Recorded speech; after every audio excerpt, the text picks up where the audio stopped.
Bonjour, bienvenue dans cette émission destinée à tous les éducateurs de la foi, des enfants et des adolescents. Aujourd'hui, une question d'actualité en ce temps de carême. Pourquoi est-ce si difficile de pardonner? Nous avons interrogé des jeunes de 14 ans et nous réagirons à leurs propos dans cette émission avec aujourd'hui le Père Henri de Villefranche. Bonjour. Bonjour Père Henri, comment allez-vous? En plein carême. Austère? Non. Heureux, lumineux? Ça s'approche, oui. Bon.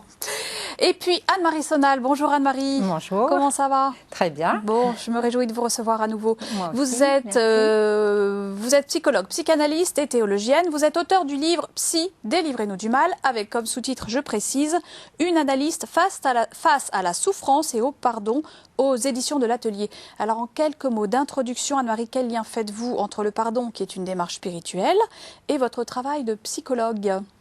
Alors, en psychothérapie ou en psychanalyse, il est possible de vivre un processus que Ricoeur appelait le travail du pardon, en fait, qui permet justement de se mettre dans la disposition intérieure pour après arriver, dans la plupart des cas, ou pas, hein, parfois quand c'est vraiment impossible, pour arriver à pardonner. Hein, parce que on franchit des étapes de retraverser les périodes difficiles, de reparler de la colère, d'essayer de comprendre les parents, enfin de faire tout un chemin pour se mettre en disposition du pardon, en fait. Donc c'est difficile de pardonner, mais c'est possible. C'est difficile et il faut s'y préparer, parfois longuement, mais ça vaut vraiment le coup parce que c'est libérateur, ça libère du mal, hein, d'où le titre en fait. Hein, le pardon est thérapeutique et peut nous libérer du mal, de la colère et de la haine parfois.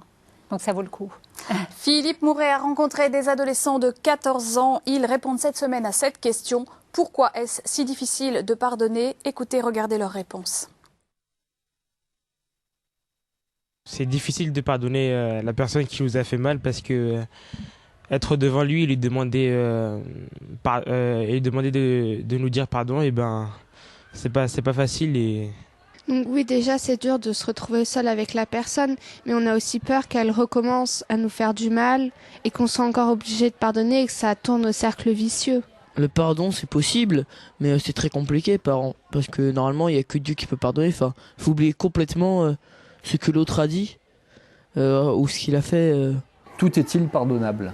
Moi, je pense pas que tout soit pardonnable parce que, par exemple, quand on assassine un enfant, ses parents, ils vont jamais pardonner. Ce qui est inscrit au plus profond de nous sera jamais pardonnable parce que c'est tellement dur ce qu'on a vécu, qu'on pourra jamais l'oublier, jamais pardonner. Même si on demande de l'aide à Dieu, ça sera très compliqué.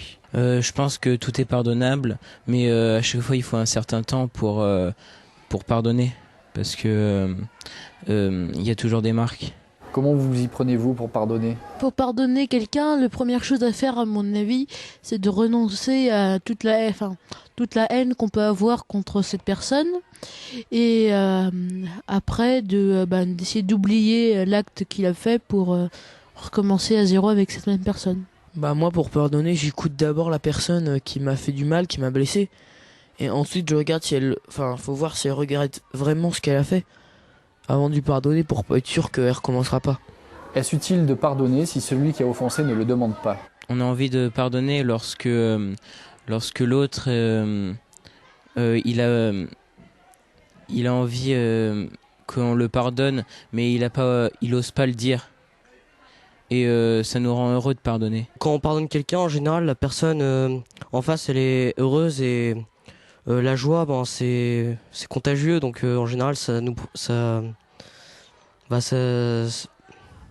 après, on est joyeux parce qu'on voit l'autre qui est heureux aussi. Quand on vient de se faire pardonner par la personne, on a un sentiment d'être aimé par lui.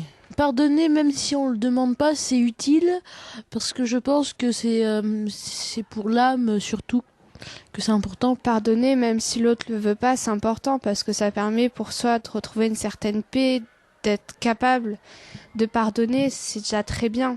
En général, pardonner, ça soulage, ça un fardeau en moins. Quand on pardonne, y a un poids en moins qui s'enlève de notre cœur. Quelles sont vos grandes questions sur le pardon? Je voudrais savoir si le pardon que nous, on accorde à aux personnes qui nous ont offensés, est-ce que Dieu l'accorde aussi à ces mêmes personnes? Pourquoi il y a des gens qui ne pardonnent pas, qui essayent pas d'oublier quand on leur a fait du mal, qui sont très rancuniers? Je voudrais savoir s'il est nécessaire de de pardonner une personne qui ne tient pas à nous. Est-ce que c'est nécessaire de pardonner à quelqu'un qui ne pardonne jamais, qui ne fait jamais qui ne s'excuse jamais, qui ne demande jamais pardon? Il y a de la maturité chez ces jeunes, Père Henri, qu'est-ce que vous en pensez? Il y a de l'expérience même. Hein. On sent bien que ce n'est pas de la théorie, ils ne répètent pas quelque chose. L'idée, par exemple, de la joie du pardon, qui aboutit véritablement à une recréation, à une reconstruction personnelle et qui établit dans la charité, dans l'amour. Voilà, c'est expérimenté et non seulement ils l'expérimentent, mais ils savent le dire. Donc ça, je dirais que en catéchèse, c'est quand même le fondamental d'arriver à faire vivre quelque chose et de rendre compte de ce qu'on a vécu, notamment dans ce domaine-là. Donc à ce titre-là, c'est parfaitement positif. Anne-Marie, des réactions? Oui, moi je suis toujours étonnée justement par la justesse de leurs propos et souvent on perçoit qu'ils l'ont vraiment vécu et entre eux aussi. Hein, les adolescents sont quand même très sensibles et particulièrement sensibles à cette époque. Hein. On constate que le pardon n'est pas une démarche naturelle à l'homme, ils le disent, hein, c'est difficile, et pourtant ils disent que le pardon rend heureux. Alors pourquoi c'est pas naturel à l'homme si ça rend heureux? Parce qu'il y a une espèce de cycle mimétique. Oui. Ils ont parlé d'ailleurs de cercle vicieux. Ça, c'est très bon. Vous voyez, oui. La violence entraîne la violence. Vous voyez, on vous tape sur la joue droite, vous rendez la baffe. Vous voyez, ça, c'est instinctif. Le mimétisme fonctionne pour le bien, il fonctionne pour le mal. Et ce qui est proprement, alors on va dire, l'acte du Christ par excellence, vous voyez, c'est de mettre fin justement à ce cercle vicieux et d'opposer, vous voyez, à cette violence qui engendre de la violence, la charité qui vient redéployer un autre cercle, un autre cycle qui lui va être vertueux. Voilà. Mais ça suppose de prendre l'initiative. Et justement, j'ai l'impression qu'ils ont bien conscience, vous voyez, qu'à un moment il faut prendre l'initiative, que c'est très coûteux, ça a l'air d'être impossible, et il faut découvrir justement que ça aboutit à une paix et un bonheur. Et ça, il faut le dire, et c'est ça l'enseignement proprement du pardon qu'il faut développer. Anne-Marie, pourquoi c'est si difficile? Quelle est votre interprétation? Vous en voyez, vous, des personnes pour qui ça coince, le pardon? Oui, j'en vois beaucoup. Et ce que je dirais, c'est que ce n'est pas seulement les personnes chrétiennes ou juives pratiquantes, par exemple, qui ont à cœur de pardonner. Les patients pressentent, comme le disait Henri, le Père Henri, ils pressentent la libération et la paix que ça peut leur apporter. Alors, ce qui est naturel quand on vous a fait mal, c'est d'être, justement, c'est la rancune qui est naturelle, hein, puisque dans l'Ancien Testament, il y a, à un moment donné, on conseille justement de ne pas garder rancune envers les fils d'Israël, parce que c'est ça, ne pas pardonner, c'est cultiver la rancune, la colère et voire la haine. Or, justement, c'est important quand on est chrétien et même humain de tout faire pour sauver la relation, en fait. Et que permet le pardon, donc? Et bien justement, le pardon permet de ne plus être coupé dans la relation et de restaurer la relation entre frères et sœurs, dans la famille, entre parents et enfants et même dans le couple. Est-ce qu'on pourrait vivre, enfin, je trouve qu'on ne pourrait pas vivre sans le pardon, mais même au quotidien, pas seulement pour les grands traumatismes que j'entends dans mon cabinet, mais au quotidien, pour les petites choses même.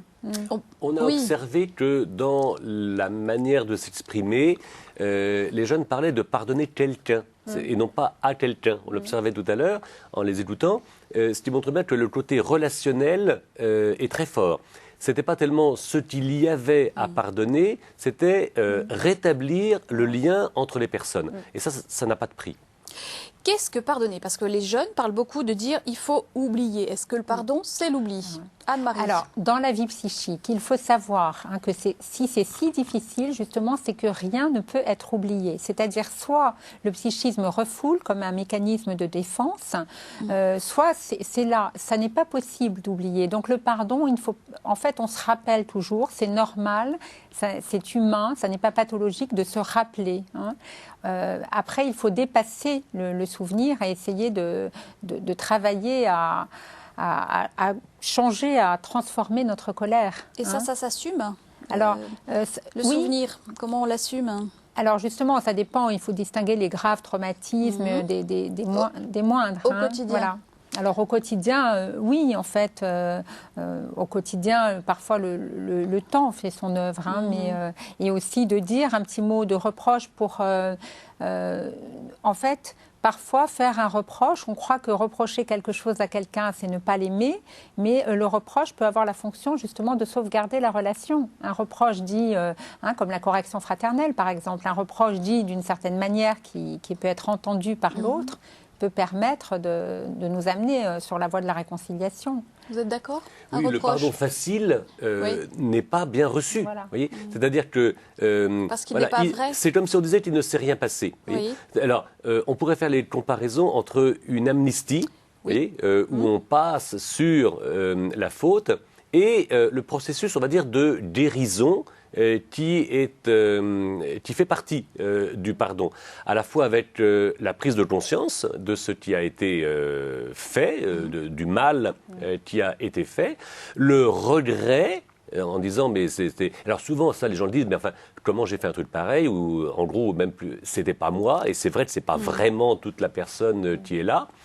L'idée de reconstruire ce qui a été cassé, je rappelle aussi la réparation. Ce sont des mots qui pouvaient paraître énormes, mais je veux dire, il y a une sorte de logique fondamentale. Enfin, si vous avez volé de l'argent, il faut le rendre. Il ne suffit pas de dire pardon à la personne. Vous voyez, il y a une réparation, vous voyez, pour rétablir la relation. Et donc, on a ici tout un processus de vérité qui est fondamental. Alors, avec le temps, comme vous dites, on peut glisser, on peut arrondir les angles. On ne va pas non plus être minutieux pour dire ça coûte tant. Vous voyez, il n'y a pas de barème, puisque au fond, c'est bien les personnes qui se rejoignent. Mais il faut mesurer justement ce qui a été fait et entreprendre ce long processus. Est-ce que, Anne-Marie, vous pensez que tous les enfants et les adolescents, puisqu'on parle de la jeunesse, sont égaux face à l'aptitude de pardonner ? Écoutez, on est égaux en rien, je dirais. En fait, chaque pardon est unique et singulier, et les êtres humains le donnent comme ils le peuvent, à leur façon. Est-ce qu'il y a des caractères plus ou moins rancuniers? Oui. Alors, il existe aussi des caractères où la rancune est presque pathologique. Alors, comment on éduque un enfant qui a plus de mal à pardonner ou à recevoir le pardon? Alors, on peut l'inviter à cette démarche-là, mais c'est vrai qu'il y a des enfants qui sont plus susceptibles et qui se sentent bien plus vite atteints que d'autres. Et à ce moment-là, on peut parler avec eux et voir en quoi ils ont été aussi blessés. Parce que la règle d'or, quand même, dans le pardon, c'est qu'on ne peut pas pardonner tant que la blessure est trop vive encore et fait trop mal. Donc l'écoute est importante. Voilà, que ce soit des parents. Les parents, en effet, peuvent écouter, surtout dans les conflits entre frères et sœurs. C'est de ça dont les enfants ont plus besoin. Ils pardonneront volontiers à leurs frères ou à leurs sœurs quand les parents auront reconnu leurs blessures, en fait. Vous êtes d'accord, Père Henri, l'éducation Oui. Le témoignage me paraît fondamental. Oui. Ceux qui ont plus de difficultés parce qu'ils entretiennent, ils pensent trouver la paix dans cette rancune, entendent justement une alternative. Une paix d'une autre nature se trouve expérimentée, établie, et elle est partagée. Les témoignages que nous avons entendus aident justement à ce processus. On va regarder notre reportage biblique. Le Dieu de la Bible est un Dieu qui pardonne de l'Ancien Testament au Nouveau Testament jusqu'à l'Apocalypse. Il éduque son peuple à exercer le pardon et la miséricorde. Regardez.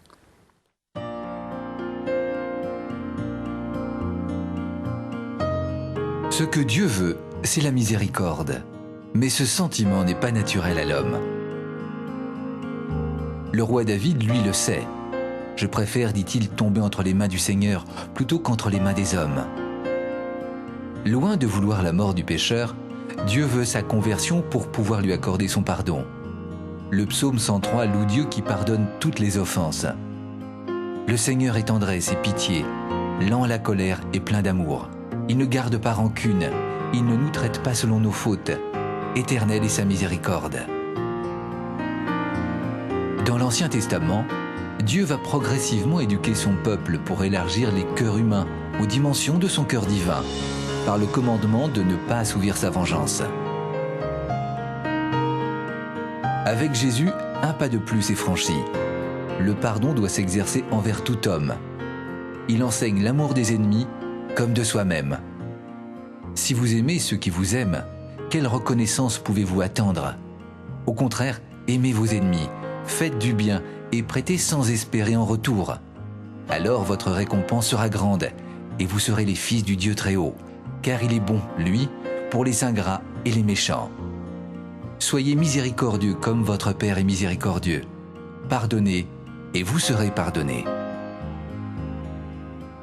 Les actes de la vie de Jésus traduisent la miséricorde divine. Il ne condamne pas la femme adultère, il mange avec les pécheurs et s'invite chez Zachée, le collecteur d'impôts. Jésus fait de la miséricorde et du pardon une condition pour entrer dans le royaume des cieux. À Pierre qui lui demande « Seigneur, quand mon frère commettra des fautes contre moi, combien de fois dois-je lui pardonner? Jusqu'à 7 fois ?»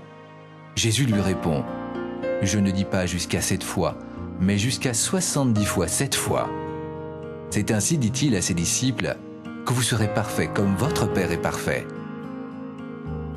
En leur confiant la prière du Notre Père, Jésus les invite quotidiennement à pardonner pour vaincre le mal par le bien. C'est la grande nouveauté de l'Évangile. Aujourd'hui encore, nous pouvons dire cette grande prière des chrétiens. Pardonne-nous nos offenses, comme nous pardonnons à ceux qui nous ont offensés. Et ne nous soumets pas à la tentation, mais délivre-nous du mal. Car si vous pardonnez aux hommes leurs fautes, précise Jésus, votre Père céleste vous pardonnera aussi. Si on ne pardonne pas. Un reportage à voir, revoir, télécharger pour vos séances de catéchèse, d'aumônerie ou tout simplement à regarder en famille. Nous allons répondre à Clément. Père Henri Clément nous disait « Je voudrais savoir si le pardon qu'on accorde aux personnes qui nous ont offensés, est-ce que Dieu l'accorde aussi à ces mêmes personnes ?» Oui, c'est vraiment un signe. Le signe, si vous voulez, c'est la communion avec Dieu dans le Christ. Et ce que nous sommes rendus capables de faire, c'est ce dont Dieu nous rend capables de faire. Voyez-vous, ce que nous faisons est un signe de ce que Dieu nous fait faire. Et on va dire que l'initiative même, elle, vient de Dieu. Nous, c'est vraiment l'effet. Ça, c'est vraiment, si vous voulez, la vie chrétienne, alors qui, consciemment ou non, mais dans l'acte de foi, nous le disons, nous croyons que nous sommes rendus capables, voyez, par Dieu, de pardonner. Donc, ça suppose que, au principe du pardon auquel, par un processus compliqué, nous arrivons, il y a comme un garant. Et ce garant, c'est le Christ, et le Christ nous garantit que c'est Dieu qui est à l'œuvre. Donc là, il y a une conviction fondamentale d'une communion, voyez, entre ce que Dieu fait et ce que nous faisons. Ça, c'est vraiment, on va dire, le top de la vie chrétienne.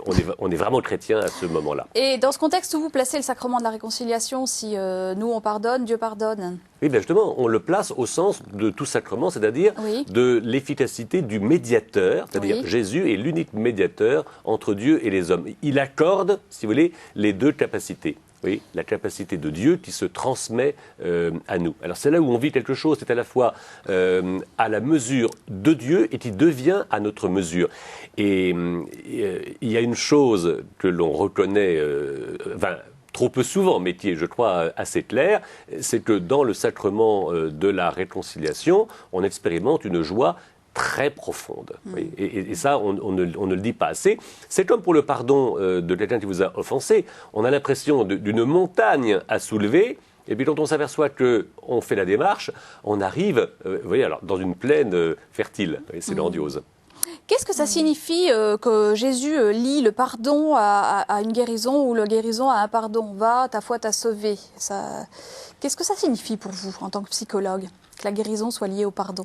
Alors justement, pour moi, le pardon, même sur un plan psychique, est porteur de guérison, en fait. Parce que, si vous voulez, la haine, la colère produisent des symptômes. Parce qu'après, la personne en nourrit de la culpabilité.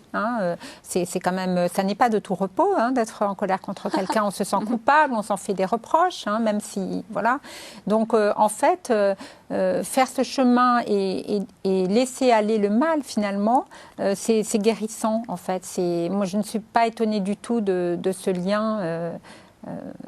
Vraiment, par exemple, quand Jésus guérit le paralytique au bord de la piscine de Bethesda, il lui dit prends ton grabat, lève-toi, prends ton grabat. Il ne lui demande pas de le laisser. Et en fait, on peut imaginer que ce grabat, c'est toute sa souffrance, mais c'est aussi toute sa culpabilité. Et il peut marcher avec, finalement. Il est guéri parce qu'il marche avec. Il y a un vrai lien entre on va dire, l'âme et le corps, hein, c'est-à-dire entre l'esprit et le corps.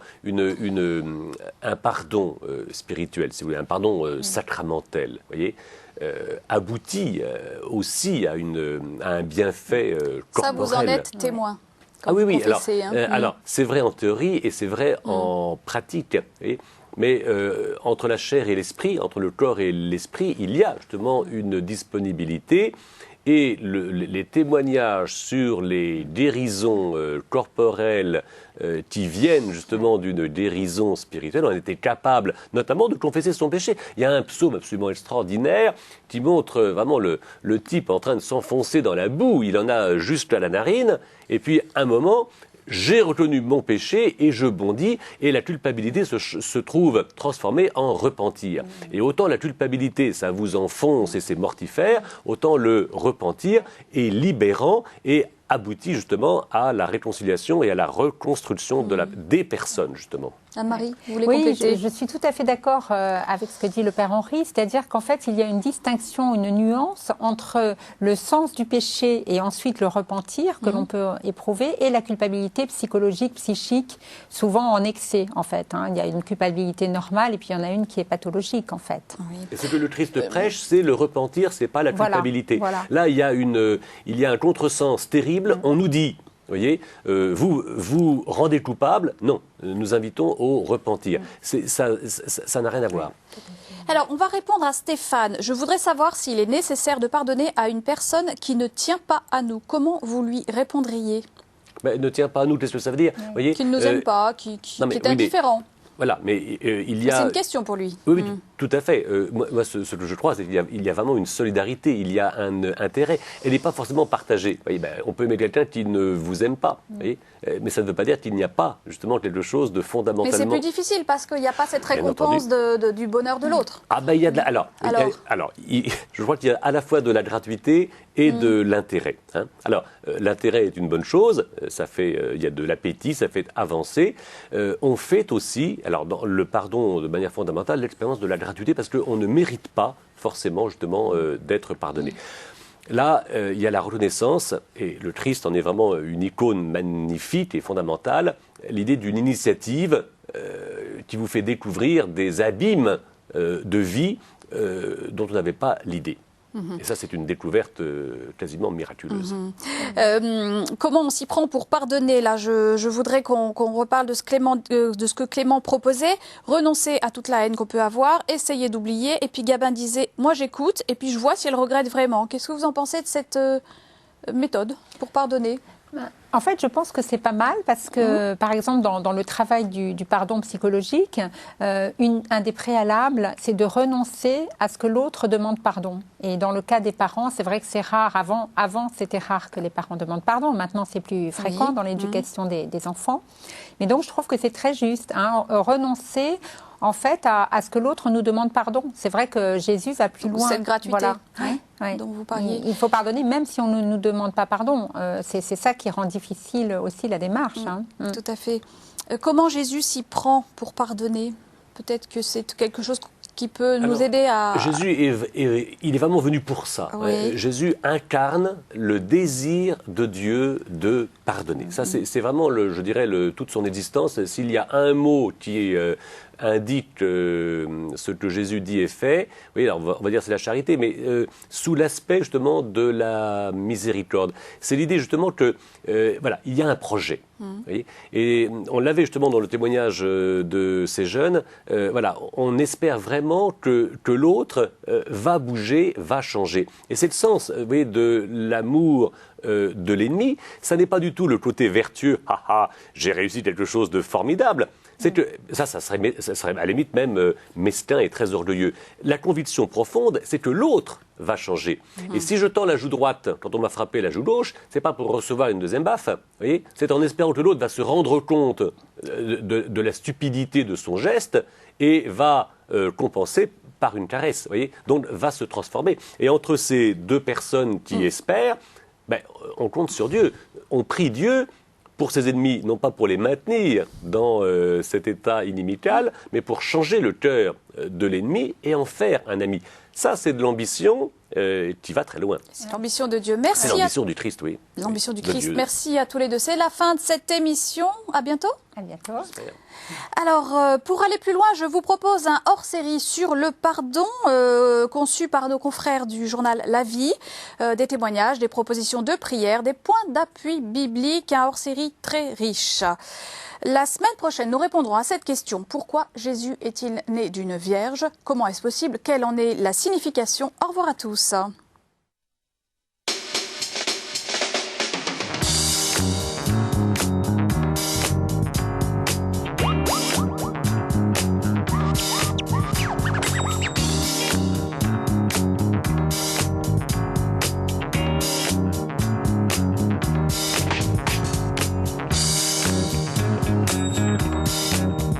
Thank you.